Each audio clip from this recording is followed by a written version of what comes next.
Okay, so we are going to spend some time today talking about the three types of rocks, and we're going to start with sedimentary rocks. So Mrs. Clark will pause the video at each slide so that you can get everything written down, and then continue to play it so that you can hear me talk about it as well. So students will learn about how sedimentary rock is formed using the model of the rock cycle. Students will explain how the properties of sedimentary rock are related to its overall structure. Students will also learn about the role of water in forming chemical sediments and in transporting clastic, chemical, and organic sediments. So take a minute and with the person that you sit next to, talk about this question. It says, consider how ice can transport rock. Can you think of a time period when this was commonplace? Discuss with your partner before the whole class discussion. Pause the video now so that you can have that collaboration time, and then also so that you can discuss as a class.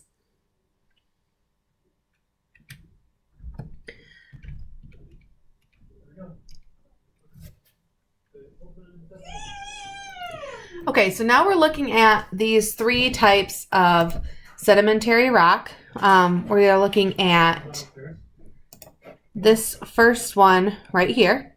It says it's particles of rock that have eroded from other rocks are known as clastic sediments. And then this one says chemical sediments are made of crystals that precipitate from water. Shells and shell fragments are organic sediments that were formed by living things. So the loose, round grains of quartz sand, which is A, will become sandstone. The hot spring water that contains calcium carbonate that has dissolved and will precipitate to form different layers of travertine. And shells will accumulate on the seam floor and become part of limestone. So there are three main types of sedimentary rocks. Clastic sedimentary rock are made of pieces of pre-existing rock. So that would be A. Chemical sedimentary rock is when minerals dissolved in water precipitate back out of the water, such as what we're seeing in B, where we form the travertine. An organic sedimentary rock is made when organic material, such as leaves or shells, and so that is going to be things like limestone. So we're going to go ahead and we're going to talk first about clastic sedimentary rock.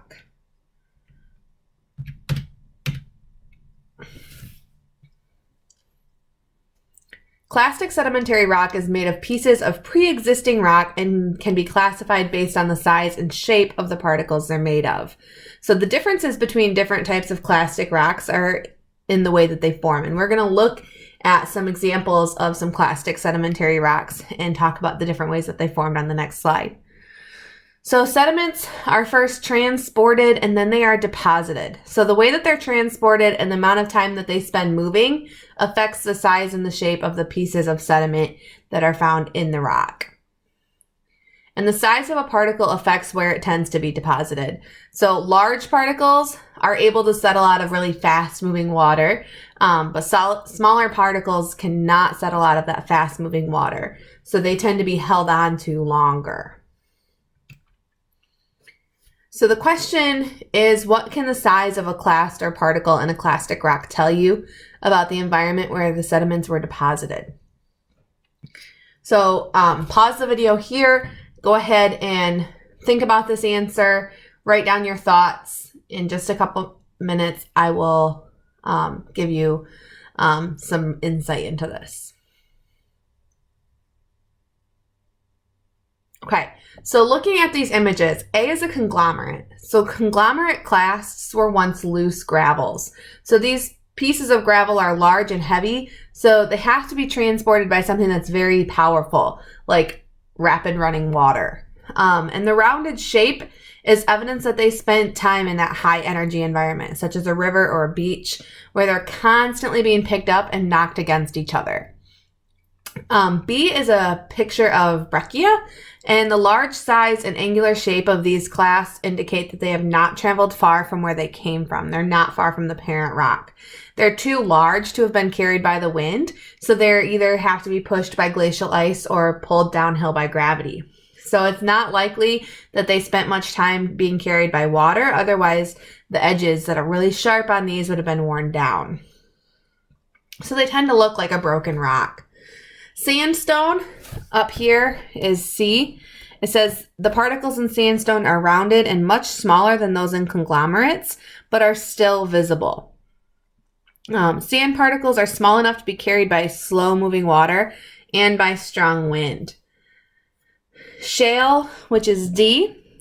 Silt particles are not visible without a magnifying glass, but they're large enough to still feel slightly gritty. Silt particles can be carried by very slow-moving water and by wind, so they're really small particles. And then siltstone or mudstone, the clay that makes up the shale are too small to feel as individual grains, and these sediments feel soft and slippery. So clay particles can be carried by very slow-moving water and by very light winds. So to answer the question, the size of the particle tells me about the energy and the processes that transport and deposit the particles. So high energy processes transport and deposit both large and small particles, but low energy processes can only transport and deposit small particles. I wish I could make this go away for you. Okay.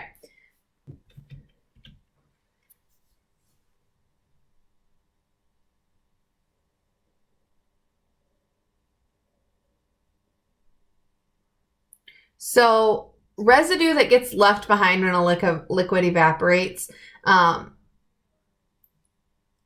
also form rocks, and this is similar or form chemical sediments. So rock salt, which is known as halite, is a chemical sedimentary rock that forms in hot, dry climates as water evaporates. So in what forms do the components of this halite or this rock salt exist before it gets deposited? Pause the video, write down your thoughts, talk about it. We'll come back in just a second.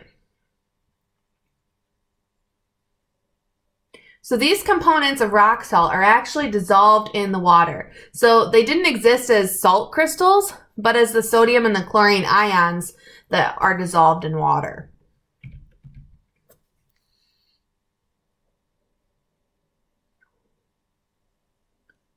So rock that forms through the precipitation of minerals from water is known as a chemical sedimentary rock. Evaporation is just one cause of this precipitation. It can also happen because of a sudden change in temperature or a change in the chemistry of the water as well.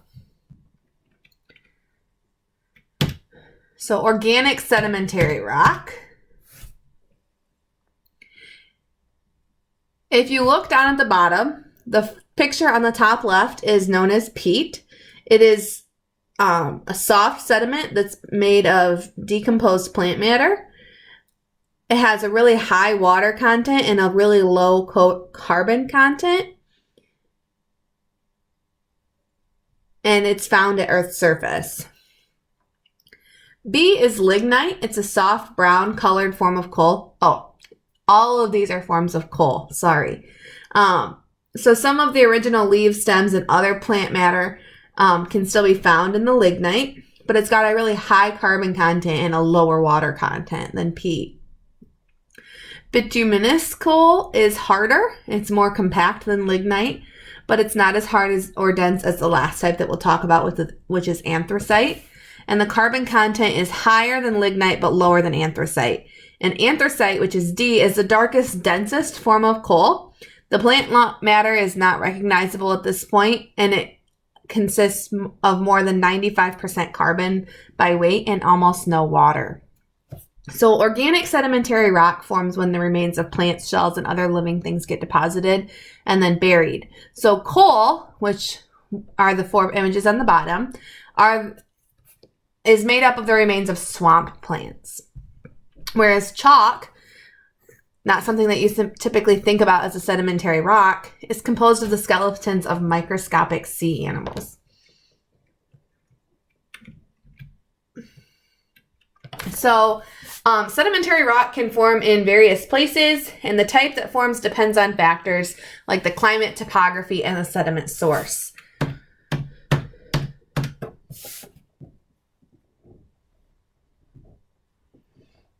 So different types of sedimentary rock form in different environments. Chemical sedimentary rock tends to be found in evaporated lake beds because things have to, it has to be dropped out of the water in order for a chemical sedimentary to form. Travertine forms in caves and around hot springs. Travertine is a very specific type of chemical sedimentary rock. Limestone forms in warm, shallow ocean water. And in river deltas, particles of sand, silt, and clay can settle out to form clastic sediments, while the bodies of marine plants and animals form organic sediments, forming organic sedimentary rock as well.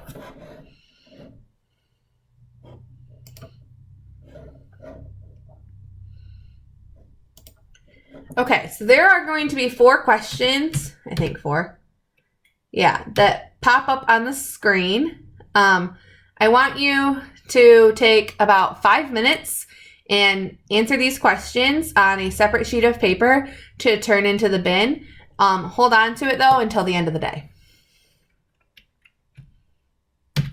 Okay, now we're going to start talking about igneous rock, and you will learn about how igneous rock is formed using a model of the rock cycle. You'll explain the properties of igneous rock and how it's related to the structure and molecular substructures of the materials inside of it. So, with a partner, I want you to consider the following questions. Why does magma cool faster at the surface than beneath the surface of the earth?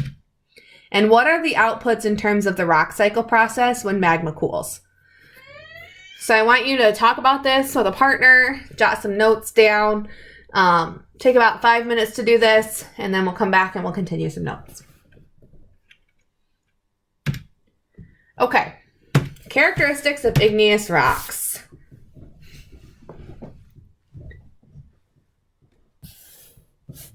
One way to classify igneous rock is by the size of the crystal. So grain size is generally a result of the rate at which the molten rock solidifies. So if it solidifies really slowly, like when we put our chocolate on the granite, crystals have time to grow larger. So it's going to be grittier. If the lava solidifies quickly, such as when you put it in cold water, the crystals are smaller because they don't have time to grow. So your chocolate was really smooth. And if lava turns solid immediately, there's no time for crystals to form at all. So geologists use texture to infer whether an igneous rock formed underground or on Earth's surface. Intrusive igneous rocks, meaning they cooled underground, are very coarse-grained because the magma took longer to cooled slowly. An extrusive igneous rock is fine-grained because the lava cooled very quickly above ground. Okay, so we have some images here talking about intrusive versus extrusive igneous rocks. Up at the top, we have our intrusive igneous rocks. Intrusive rocks form underground where magma cools slowly and crystals have a long time to grow. The crystals in an intrusive rock are large enough to see. So granite has very visible crystals of quartz, feldspar, and mica in it. And gabbro has visible crystals of feldspar and pyroxene. Whereas extrusive igneous rocks form when magma erupts on the surface and turns solid quickly. So they're really small crystals and you usually can't see them without a microscope. So this is rhyolite. And so most of the crystals of quartz, mica, and feldspar are microscopic. Notice that granite and rhyolite have the same contents, but because of the way that the magma cooled, they look very different and are very different. So basalt also contains small crystals, and obsidian is a glass-like rock with no real crystals. So granite and rhyolite are both igneous rocks made of feldspar, quartz, and mica. Why are they classified into 2 different groups? Go ahead, take a couple seconds, pause the video, think about it, talk about it. When you come back, I'll give you the answer to that question.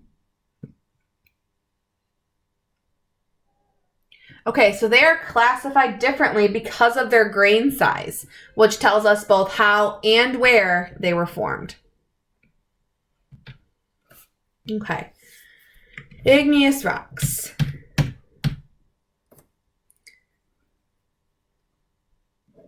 Okay, So, igneous rocks can be classified based on their chemical composition. Specifically with igneous rocks, we're talking about silica content.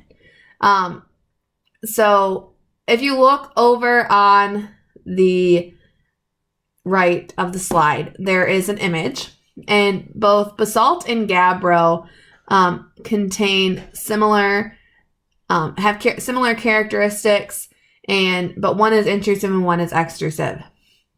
So both of them are very darkly colored. So they are considered mafic. Mafic rock has relatively low silica content, but high iron and magnesium content, which makes them have a darker color. Intermediately, we have andesite and diorite, but on the opposite end, at the light colored and felsic end, we have rhyolite and granite, which we've just talked about have very similar composition. So felsic rock is made of minerals that are high in silica, but low in iron and magnesium. So the color of rocks tells us really important things about its composition. If it's lightly colored, it probably has a high silica content. If it's darkly colored, it has a low silica content. Okay, next we have igneous environments.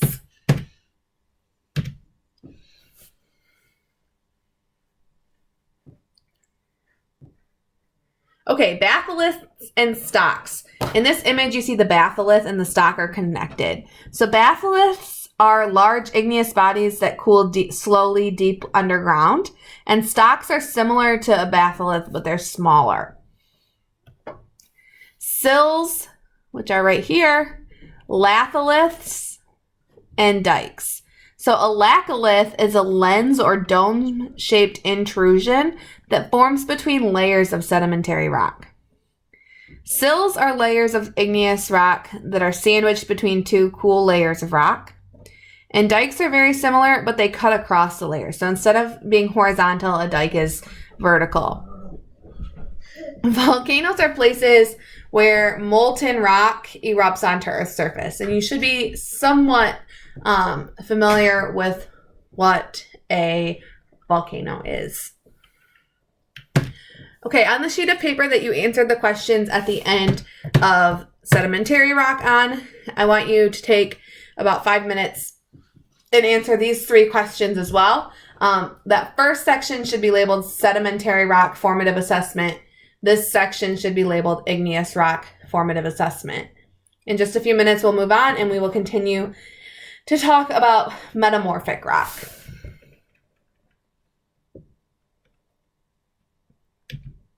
Okay, metamorphic rock. Students will learn about how metamorphic rock is formed using the model of the rock cycle. Students will explain how the properties of metamorphic rock are related to its structure and molecular substructures of its various materials. So, characteristics.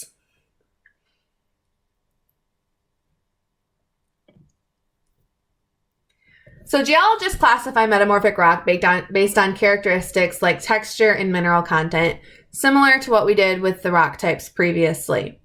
So metamorphic rock can be classified based on the parent rock and the environment in which it is formed. So foliation can look a lot like sedimentary layering, but it forms differently.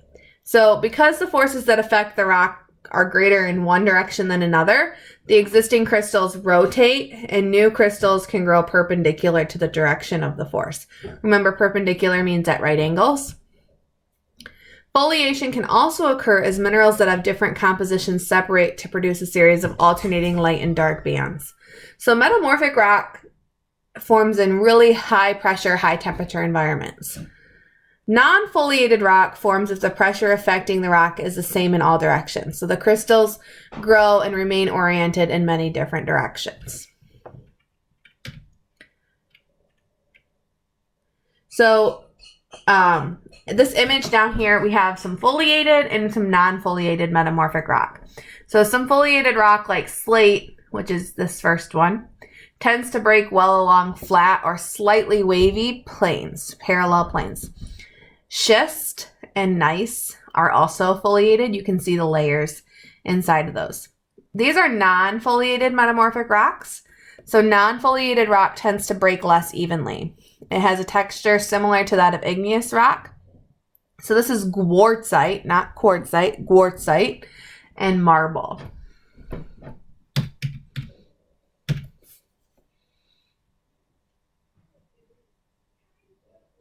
So foliation planes form perpendicular to the direction of pressure.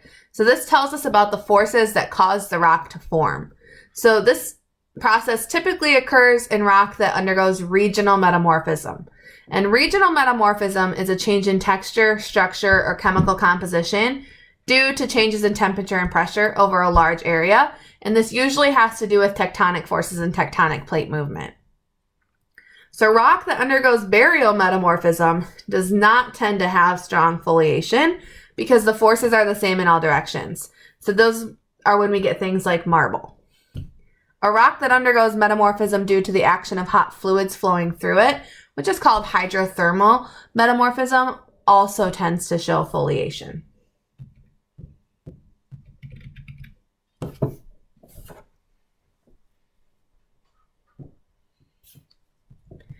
So the things that cause a rock to undergo metamorphism include temperature, pressure, chemically active fluids, and directed stress.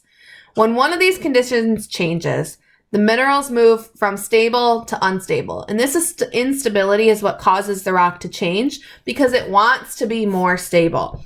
Everything wants to be stable. You want to be stable. I want to be stable. Rocks want to be stable too. So stress is the amount of force per unit of area. So 3 kilometers below Earth's surface, the pressure of overlying rock is enough to cause metamorphosis of another rock, so to metamorphose a rock. In general, stress affects rocks equally in all directions. Sometimes stresses acting in particular directions exceed the average stress on the rock, and that's when we get what's known as a directed stress. 3 things can happen when we have a directed stress. Tension. Tension is a directed stress that causes the rock to expand. Compression causes the rock to squeeze together and compact. And shearing pushes different parts of the rock in different directions.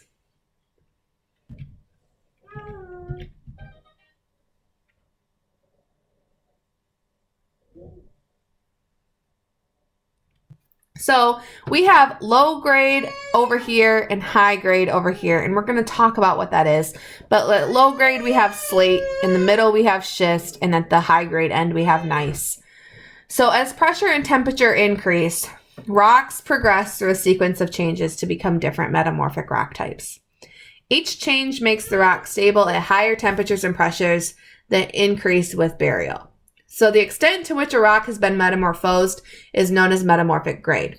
High-grade rocks show evidence of being buried deeper than a low-grade rock. So that means that this gneiss that we said is high-grade is found more deeply than slate. Okay?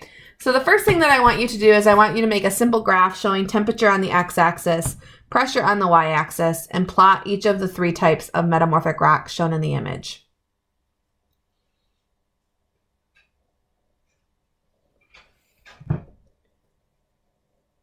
Go ahead and pause the video. Okay, so in your plot on the x-axis, you have temperature. On the y-axis, you have pressure. Slate is found at the low temperature and low pressure end, whereas gneiss is found at the high temperature, high pressure end. Schist is somewhere in the middle. So the next question is, how is the size of a mineral crystal in a foliated metamorphic rock related to its grade?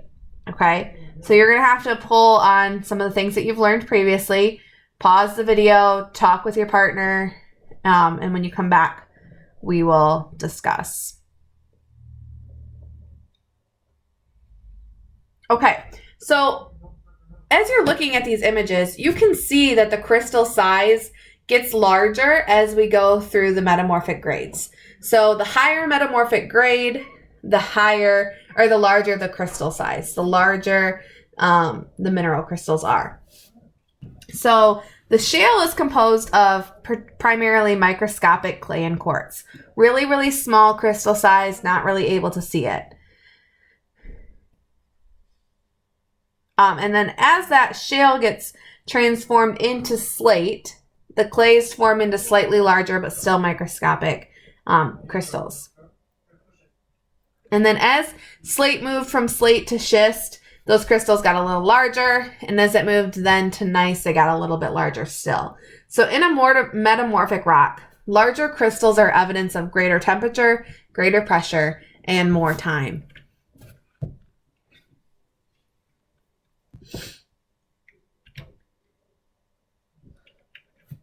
Why is this not clicking?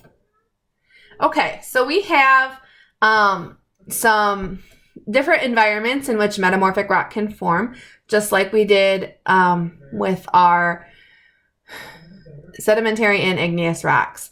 So hydrothermal metamorphism is when hot fluid flows through rock, which transforms it into a non-foliated metamorphic rock. And you can see that happening here along a plate boundary. Regional metamorphism happens when tectonic plates collide, burying rocks to great depths, where it's transformed into foliated metamorphic rock. We see that happening here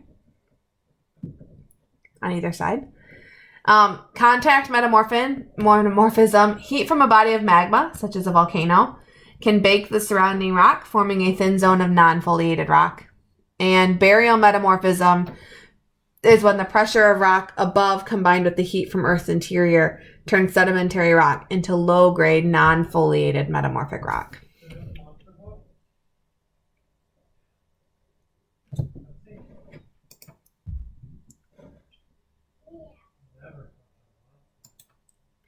Okay, so this is the last formative assessment that you have to do. So this should be labeled metamorphic formative assessment. So take a few minutes, answer these questions on that sheet of paper, and then you can turn them into the bin before you leave today.